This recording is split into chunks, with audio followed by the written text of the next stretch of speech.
Mister Rajiv Gupta proceedings को शुरू करेंगे। पर ये एक यूनिक केस है जो हम लोग प्रेजेंट कर रहे हैं, जिसमें कार्डियक सर्जरी और ऑन्को सर्जरी दोनों एक पेशेंट में, और वो भी एक इंटरनेशनल पेशेंट में, शायद हिंदुस्तान में पहली बार ही हुआ है और एक ही सिटिंग में, ताकि पेशेंट को कम समय में ज़्यादा आराम मिल सके। पर उसकी डिटेल्स राजीव से शुरू करके एक बारी हमारे दोनों डॉक्टर साहिबान डिस्कस करेंगे और साथ में आप मरीज से पूछ सकते हैं। मरीज बांग्लादेशी नागरिक हैं, बंगाली बोलती हैं, उनके सन या डॉक्टर ऋत्विक उसको ट्रांसलेट करके आपको बता देंगे। Thank you. Rajiv. Once again, namaskar to all ladies and gentlemen, our media partners. I am your host Rajiv Gupta. Welcome give a very warm welcome to you on India's first robot-assisted heart bypass surgery and breast cancer surgery done by our specialist at Fortis Escorts Hospital, New Delhi. Friends, the time has gone where only traditional surgeries were suggested. Patient can have multiple diseases which require surgical treatment all together at one table at one time. This was tricky at some point of time, but now the Indian technology, medical science, the skills, surgeon skills made this possible. Ladies and gentlemen, this skills is to give faster treatment, early recovery of the patient. Now, I would like to welcome Dr. Ritwik Raj Bhuyan, Director CTDS, Adult CTDS, Dr. Archit Pandit, Director Surgical Oncology, Dr. Vineet Goyal, Consultant Surgical Oncology, and the person behind this vision, Dr. Vikram Agrawal, Facility Director of Fortis Escorts Hospital. Let's give a big hand to all of them. And our patient who had the surgery done, and patient is in front of you. As our director said, that patient is from Bangladeshi citizen, and of course, if any queries, that will be interpreted in the English or Hindi language of understanding. So now, I would request, sir, welcome on the session. Welcome, sir. Welcome to the dignitaries. Please, I would request Dr. Ritwik and Dr. Archit Pandit and Dr. Vineet Goyal to tell us something about this case, how this scenario started, and how we planned it. नमस्कार, I am Dr. Ritwik, Director of Cardiac Surgery at this hospital. और मैं इस hospital की robotic program और minimally invasive heart surgery program को lead करता हूँ। सो Mrs Jahanara मेरे पास आई थी, ये बेटा है। सो वेरी प्लीजेंट लेडी, बहुत ही प्यारी बांग्लादेशी नागरिक है। और जब मेरे पास आई थी पहले, सी केम इन व्हील चेयर में है, कोई कारण अलग है उसकी, बट इनकी मेन जो प्रॉब्लम था व्हील चेयर में आने की, वो है कि इनको 2 कदम चलने में सीने में दर्द होता था, बहुत सीवियर दर्द, जिसकी वजह से इनको बार बार सोडिट्रेट की गोली जीभ के नीचे रखना पड़ता था। हार्ट की जो गोली लेते हैं तो दर्द में आराम मिलता था। बैकग्राउंड थोड़ा सा बोल देता हूँ। इनकी 2022 में बांग्लादेश में एक एंजियोग्राफी हुआ था, हार्ट की एंजियोग्राफी हुआ था। उसमें ब्लॉकेजेस निकले थे, पर कोई लॉजिस्टिकल रीजंस के लिए, कोई कारण के लिए उन्होंने वहाँ पे सर्जरी नहीं कराया। दुर्भाग्यजनक उसके बाद इनकी right side breast cancer develop किया उन्होंने, and because he is from a very conservative background of their society, उन्होंने बहुत दिन इसको रिवील नहीं किया, किसी को बोला नहीं कि भाई मेरा ब्रेस्ट में से एक लीजन हो रहा है, या करेक्ट। सो इसके चलते चलते धीरे धीरे वो कैंसर फैलता रहा, और इतना ज़्यादा फैल गया था कि वो ऊपर से फट गया, एंड दैट कैन कॉज, वो हर चीज़ ज़्यादा अच्छे से बोलेंगे आपके बाद में। So it has become a very bad stage cancer, जो हो सकता है बहुत पहले इलाज होना चाहिए था, पर हो नहीं पाया। तो नाउ ये प्रॉब्लम है, मेरे सामने 2 इश्यूज थे। एक हार्ट की मेन आर्टरी में 99% ब्लॉकेज था, एक आर्टरी में 100% ब्लॉकेज था, और तीसरी आर्टरी में 90% ब्लॉकेज था, प्लस इनके ब्रेस्ट कैंसर था जो लास्ट स्टेज में ऑलमोस्ट, और जिससे पस निकल रहा था, और उसमें अंदर ऑलमोस्ट फंगस ग्रो कर चुका था। तो it is very unique problem. और अब इसमें हम हार्ट की स्टेंट नहीं डाल सकते, बिकॉज स्टेंट डालने के बाद कैंसर सर्जरी हो नहीं सकता है, बिकॉज स्टेंट डालने के बाद हमें खून पतला करने की दवाई देना पड़ता है। तो the only option we have is a bypass surgery, और साथ में कैंसर सर्जरी या तो सेम सिटी में करे या बाद में करे। That was our challenge. Now इन लोगों ने बहुत ज़्यादा हॉस्पिटल्स में अपना मतलब को दिखाया, they are really really lucky. मैं कहूँगा कि ये मेरे चेम्बर में जिस दिन आए थे तो I was really hopeless my self also, मुझे लगा था कि मैं कुछ नहीं कर पाऊंगा बिकॉज इतना क्रिटिकल थी उस टाइम पे ये। और किसी तरीके से मैंने बहुत सारे लिटरेचर देखा, बहुत सारे अपने आप को ध्यान से इनके एंजियोग्राम को स्टडी किया। उसके बाद थोड़ा सा अंदर हिम्मत आई मेरा, तो उन्होंने बोला कि ठीक है हम एक ही उपाय से कर सकते हैं इस चीज़ को कि हम हड्डी को ना काट के, बिकॉज यहाँ पे ब्रेस्ट कैंसर है, हम हड्डी को काट देते हैं तो कैंसर यहाँ फैल सकता है, हड्डी जुड़ने में बहुत प्रॉब्लम हो सकता है और किसी की जान भी जा सकता है।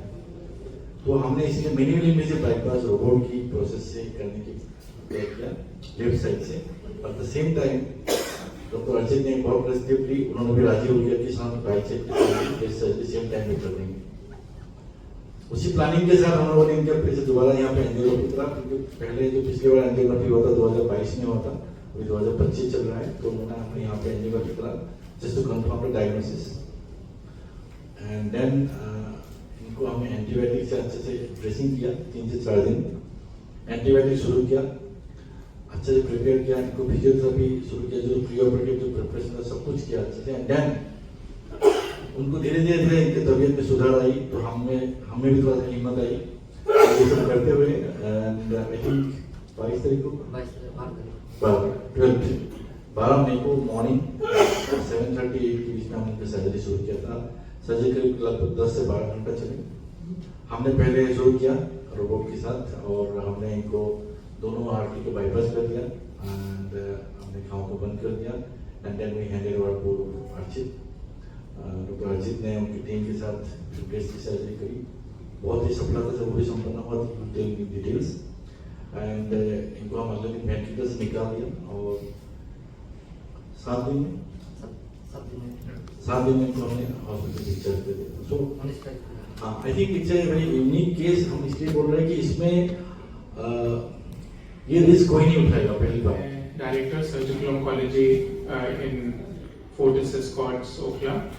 एंड इन पेशेंट के बारे में ज़्यादातर सब चीज़ें डॉक्टर ऋत्विक ने बता दिया है, बट मैं यही बताना चाहूँगा कि वो सिचुएशन ऐसा था कि हम दिल को ट्रीट करें या कैंसर को ट्रीट करें।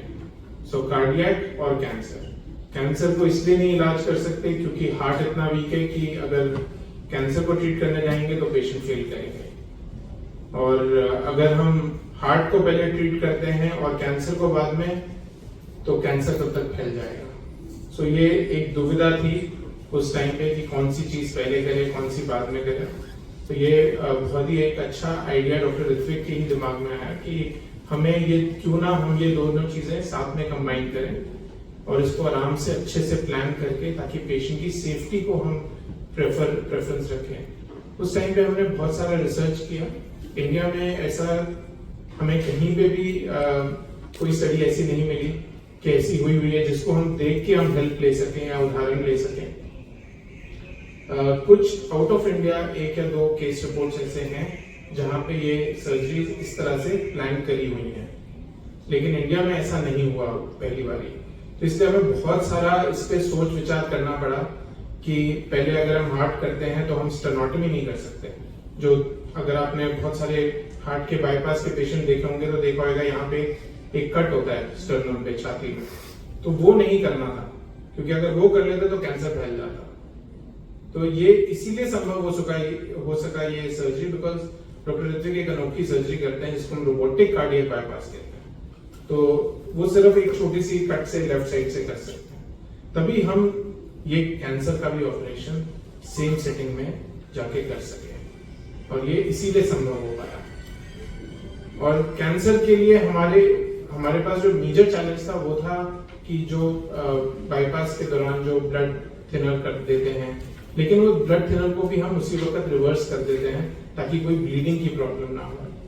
तो एक पेशेंट जो आपके पास इमरजेंसी में आया है, ब्लीडिंग हो रहा है, जो ट्यूमर है वो फट के स्किन को पूरा फट चुका है, मेरे पास उसकी फोटोग्राफ्स भी मैं आपसे शेयर भी करूंगा।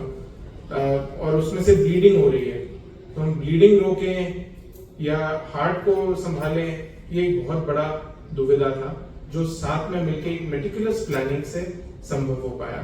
और मैं इसका श्रेय हमारी मैनेजमेंट को भी दूंगा, क्योंकि सिर्फ ICU, OT staff, technician, proper planning, एक क्रेडिबल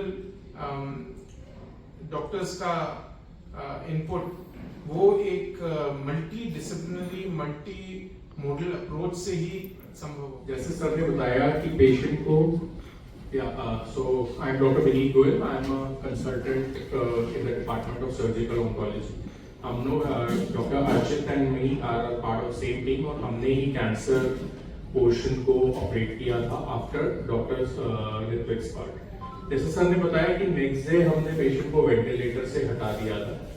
मोस्ट इम्पॉर्टेंट चीज इसमें after robotic surgery and breast surgeries की हम पेशेंट को अर्ली एम्बुलेशन दे पाए। इस सर्जरी के 2 पेशेंट बहुत, जैसे सर ने बताया कि व्हीलचेयर बाउंड थे, लेकिन फिर भी हमने because of the robotic surgery हम पेशेंट को जल्दी से पोस्ट रोबोटिक सर्जरी वॉक करा पाए, पेशेंट को फिजियोथेरेपी दे पाए। नेक्स्ट डे से पेशेंट की डाइट स्टार्ट हो गई। 2 to 3 डेज में जो मल्टीपल ड्रेन्स लगे होते हैं, पाइप्स लगे होते हैं फ्लूइड के ड्रेनेज के लिए, वो सब निकलने लग गए। And by the 7th day जब पेशेंट डिस्चार्ज हुई, then she was obviously walking at that time, अपना खुद independently she can wear clothes, she can move her limbs. So the most important and the most beautiful part of this robotic surgery and the breast cancer surgery in her case was कि ये सब goals जो हमारे functional goals है, एक हमारा है cancer related goal, दूसरा है हार्ट रिलेटेड गोल है, तीसरा है कि पेशेंट को हमें फंक्शनल आउटकम भी देना है, वो सब भी हम because of this successful planning and great will of the patient हम वो भी अचीव कर पाए एंड पेशेंट को सक्सेसफुली डिस्चार्ज ऑफ डे 7।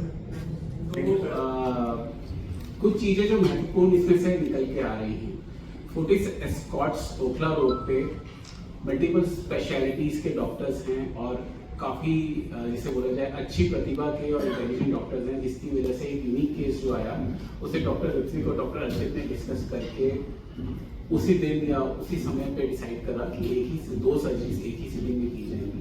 उसका रिजल्ट और परिणाम आप देख रहे हैं, जिसमें पेशेंट हमारे पास व्हील चेयर में चल के आई थी, पर अभी आप देखें वो वॉक कर पा रही हैं, वो खा पी कर रही हैं। दूसरा, जब ये सर्जरी हुई तो इसमें लेटेस्ट टेक्निक्स यूज की गई, चाहे वो कार्डियक सर्जरी थी चाहे वो ऑन्को सर्जरी थी, तो जिसमें रोबोटिक्स का इस्तेमाल किया गया। ऑलमोस्ट ब्लडलेस सर्जरी थी। इसके अलावा पेन में भी बहुत ज़्यादा रिलीफ मिलता है अगर रोबोटिक्स या MICS जिसे मिनिमली इन्वेसिव कार्डियक सर्जरी बोलते हैं। 3, हम लोग काफ़ी सुनता है हम लोगों को कि हिंदुस्तान एक डेस्टिनेशन है मेडिकल वैल्यू ट्रेवल का, जिसमें बाहर से पेशेंट्स आते हैं, बांग्लादेश से काफ़ी आते हैं। ऑफकोर्स अभी वहाँ पे पॉलिटिकल टर्मोइल चल रहा है या थोड़े इश्यूज चल रहे हैं, कम आ रहे हैं, पर उसके आने का कारण आप लोग खुद देख सकते हैं। यहाँ पर वो इंटेलिजेंस है, मेडिकल इंटेलिजेंस है, टेक्निकल एक्सपर्टीज है, जिसकी वजह से वहाँ के मरीज जब यहाँ पे आते हैं तो ठीक होके जाते हैं, और वो एक तरह से एक गुडविल क्रिएट करता है दोनों देशों के बीच में, मतलब और सब रिश्तों में जो भी चलता रहे, पर एटलीस्ट मेडिकली हम लोग ये कह सकते हैं कि हम लोगों के जो आदान प्रदान है वहाँ से मरीजों के आने का और यहाँ पे ट्रीटमेंट देने का, वो एक अलग रास्ता है कोऑपरेशन का, और उसमें अस्पतालों की तरफ से कोई कमी नहीं आई है और उम्मीद है कि वो चलता रहेगा। मेरी आप लोगों से और रिक्वेस्ट है कि अगर आप लोग पेशेंट से कुछ क्वेश्चन पूछना चाहें, ऑफकोर्स उनके डेटे ट्रांसलेट कर देंगे, you can even talk to her and get her views how she is feeling now, and we are expecting a good result with that. And we don't think कि she will require chemotherapy. हालांकि chemotherapy देनी चाहिए, but considering इनका heart का condition, we'll probably not give chemotherapy. वो अभी एक tumour board में डिसाइड होएगा। अभी तो ऑपरेशन को होके मेरे ख्याल से 15-20 दिन ही हुए हैं शायद सिर्फ। तो 15 दिन में ये रिजल्ट आया तो उम्मीद है कि आगे भी बहुत अच्छा रहेगा। Thank you all of you, doctor. Thank you, doctor.